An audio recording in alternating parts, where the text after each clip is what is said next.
Jorge Assunção. Admitindo, por hipótese académica, que tenho alguma coisa para dizer, vou tentar ser muito breve. Em primeiro lugar, é evidente que a questão das consoantes mudas nunca esteve em causa. Isso é uma falácia. Se as consoantes mudas estivessem em causa, o H desapareceria do início das palavras. Portanto, nunca houve a intenção de aproximar absolutamente nada a escrita da fonética. Isto foi um acordo político e, como acordo político, teve de ser mascarado de alguma teoria para ser aceite, não para a comunidade académica que não o aceitou, mas para ser aceito por aquelas pessoas que, não tendo conhecimentos técnicos, poderiam pensar assim: bom, eu não entendo isto muito bem, mas há uns senhores que entendem e eles devem ter razão. E, portanto, foi assim que isto avançou. Repito, nunca esteve em causa aproximar a escrita da fonética. Até porque isso da fonética tem que se diga. Porque, das duas uma, ou existe uma norma fonética consensual, e teríamos de ter, então, antes de tudo, o acordo fonético da língua portuguesa, para depois, sobre ele, construirmos o acordo ortográfico da língua portuguesa, ou sem acordo fonético, dizer que a ortografia se aproxima da fonética, mas ninguém sabe qual é a fonética, porque cada um tem a sua. Por exemplo, eu digo excepto. Mas digo mesmo. Eu digo excepto. E sou livre de dizer as consoantes que quiser. Aliás, não há nenhuma norma que me impeça de dizer consoantes. Estou à espera de ver a norma e dizer assim: está proibido dizer consoantes. Não estou. E, portanto, eu digo atividade. Digo cálculo atuarial. Posso dizer factor. Talvez diga normalmente fator. É verdade que sim. Mas também digo normalmente fação. Mas digo faccioso. Então, mas fação não tem si, faccioso tem si. E já agora, e quem é que inclui dizer facção? E se eu disser facção, qual é a norma cognitiva? Aí não me dizem que o senhor está a escrever mal. O senhor está a falar mal. O senhor está proibido de falar assim. E quem é que me vai impedir de falar como eu quero falar?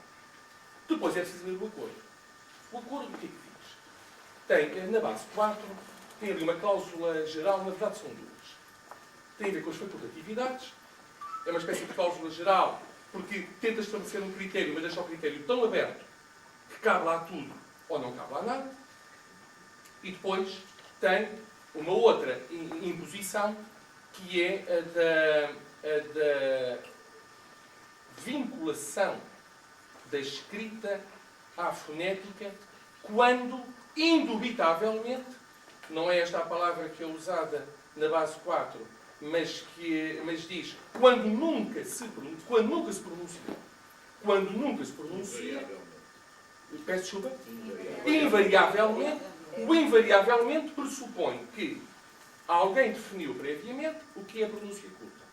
E alguém perguntou a todos os falantes da pronúncia culta, que ninguém sabe bem o que é, se invariavelmente falam desta ou daquela maneira. É onde surge o fato que, sendo um argumento mal usado normalmente, porque é uma facultatividade, pode ser um argumento bem usado. Porque, na verdade, no mesmo texto, eu posso escrever fato e facto. E estou a escrever sempre bem. E não me venham dizer, como ignorantemente tenho ouvido, porventura também serei ignorante, mas tenho ouvido muitos ignorantes, que têm dito que, bem, mas em Portugal diz-se facto. Não. É que com o acordo ortográfico acabou a norma portuguesa e a norma brasileira. Ou seja, é uma norma unificada. O que significa, portanto, que facto no Brasil, ou em Angola, ou em Timor, e facto é válido em Timor, em Angola, no Brasil ou em Portugal. Ambas são válidas. Porquê? Porque ambas decorrem da norma das facultatividades constante no número 3 ou no número 4, da base 4 do acordo ortográfico.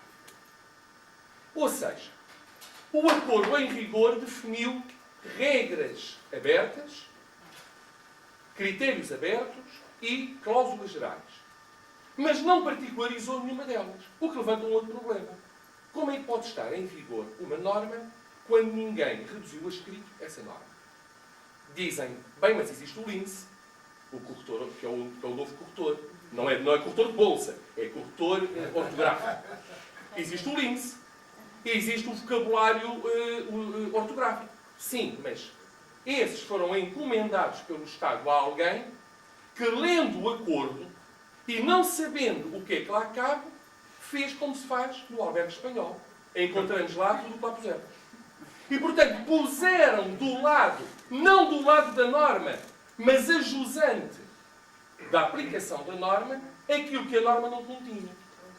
Assim, por exemplo, se formos ver qual é a norma em Portugal escreve-se recepção, mas sem P. Portanto, fica recessão, mas eu agora vou dizer recepção, fazendo de conta que o P não fazia falta nenhuma. Pronto. Em Portugal escreve-se recepção. No Brasil escreve-se recepção. É o que dizem. Mas, em rigor, não é o que está no acordo. Porque, inclusivamente, na resolução da Assembleia da República, acho que é 26, 90 ou 91,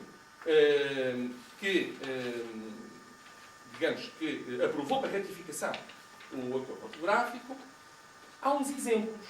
Isto é, o autor da norma usa meia dúzia de exemplos em cada uma das normas em que se divide o texto, o anexo, portanto, o acordo, e usa uns exemplos. Escolhe uns, não escolhe outros, naturalmente, são exemplos. Aquilo não é exaustivo. E, por acaso, um deles é uma destas palavras. Ou seja, expressamente, mas não precisava de lá estar, porque o que é exemplificativo não tem um valor normativo, não tem vinculativo. Mas, porque, precisamente por ser vinculativo. Mas, curiosamente, é um dos exemplos é precisamente ou a percepção ou a excepção, é uma daquelas que no Brasil tem P e agora cá, supostamente, deixaria de ter. Mas não é verdade. Não deixa de ter cá. Precisamente porque disse há pouco.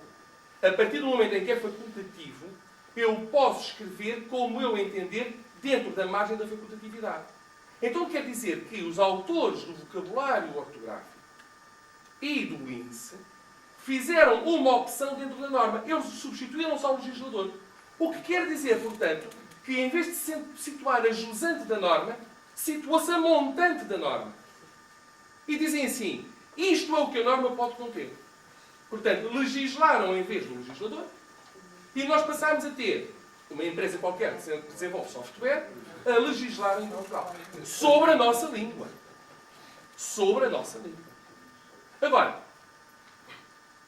isto gera problemas para o futuro. Bom, com certeza, nós podemos estar aqui, certeza que, correndo de paz o risco, parecemos uma seita, usando uma expressão que eu ouvi num outro encontro no Centro Nacional de Cultura, a expressão não é minha, mas à qual adiro, naturalmente, correndo de paz o risco, parecemos uma seita, nós podemos estar aqui o resto da noite a arengar contra o acordo ortográfico.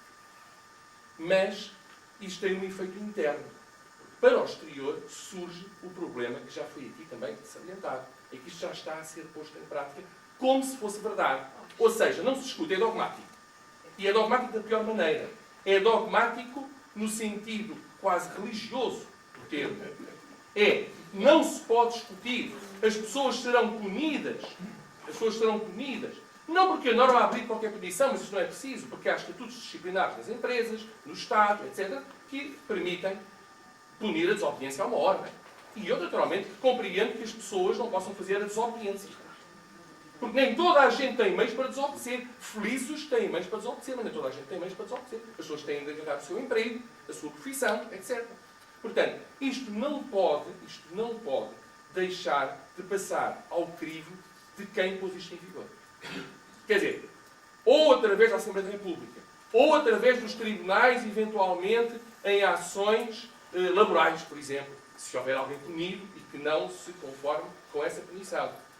Ou até, mas isso já seria mais complicado, em processo de fiscalização concreta, de constitucionalidade, enfim, isso já é um bocadinho mais complicado, porque era preciso detectar aqui as inconstitucionalidades. E não é tão fácil falar de inconstitucionalidade. Aliás, é muito fácil falar, mas é mais difícil comprová-las. Não é assim tão linear, mas naturalmente terá passar por crivo dos órgãos de soberania. E daí que, por um lado, a iniciativa legislativa de cidadãos que está a recolher assinaturas seja importante. Que mais não seja para obrigar a discutir novamente.